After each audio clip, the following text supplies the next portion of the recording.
Magandang araw guys, dahil may hubas, nandito na naman kami ngayon sa dagat. Samahan niyo po ako ngayon dahil mangunguha na naman tayo ng libreng pang-ulam sa araw na to. Hindi pa gaanong malawak ang hubas nang pumunta kami ng dagat kaya kailangan sundan namin to hanggang bumaba ang tubig dagat. At nang makarami agad habang hindi pa mainit ang sikat ng araw. Maganda rin kasing manguha ng mga tagunhason kapag may tubig dagat pa, lalo na sa pagmamata ng mga litob at ng bugatan. Madali kasing makita ang mga mata ng litob o bugatan kapag may tubig dagat pa. Guys, umpisahan na po natin ang paghahanap ng mga tagunhason habang hindi pa gaanong matindi ang sikat ng araw. Sa paghahanap ko ng mga tagunhason ay may nadaanan akong bato. Agad ko tong binaliktad at nagbabaka sakaling baka may laman tong tagunhason. Ayan, at meron nga akong nakuha. Siya nga pala guys, sa paghahanap ng mga tagunhason, kailangan dahan-dahan lang sa paglalakad at matinding titigan ang kailangan sa mga dinadaanan. May payuko-yuko at patuwad-tuwad sa paghahanap para makadami agad.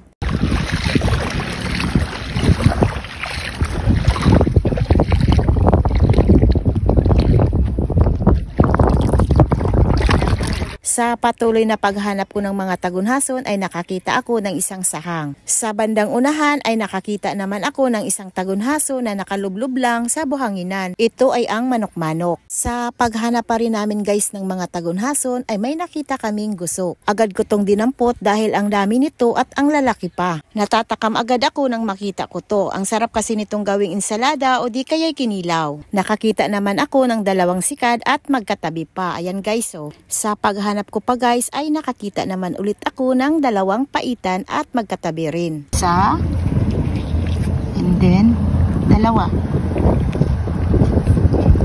ulit.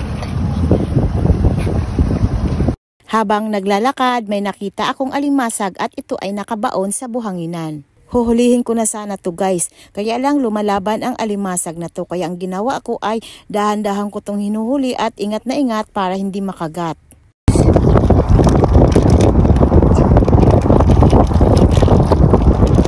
Yan guys oh, yan. Sarap nito guys o, babaeng alimasag. Ang tawag po nito dito sa amin ay lambay. Nakakita ako ng layagan at ito ay nakatago sa lumot. Dahan-dahan ko tong kinuha dahil ito ay may kamandag. Kahit may kamandag ang tagunhaso na to guys, pero masarap naman ang laman nito at kinakain din po to. Ito na po yung mga nakuha namin sa paghahanap ng mahigit 1 oras para may libreng pang-ulam sa araw na to. Ito na lahat ang mga nakuha namin at nakadami na rin. May 1 piraso ng suwaki. Ito naman ay ang sahang. Ito ang masarap guys. Gusto na, sariwang-sariwa. Mayroon din akong nakuhang talaba. Ayan guys oh. May manok-manok din. At mayroon ding sikad-sikad. Ito ang masarap guys ay ang alimasag o kaya'y lambay ang tawag nito dito sa amin. Ayan oh. Uwi na kami guys dahil nakarami na rin at may libreng pang-ulam na sa araw na to. Hanggang sa muli at salamat po sa panonood nyo. Ingat po ang lahat. Bye!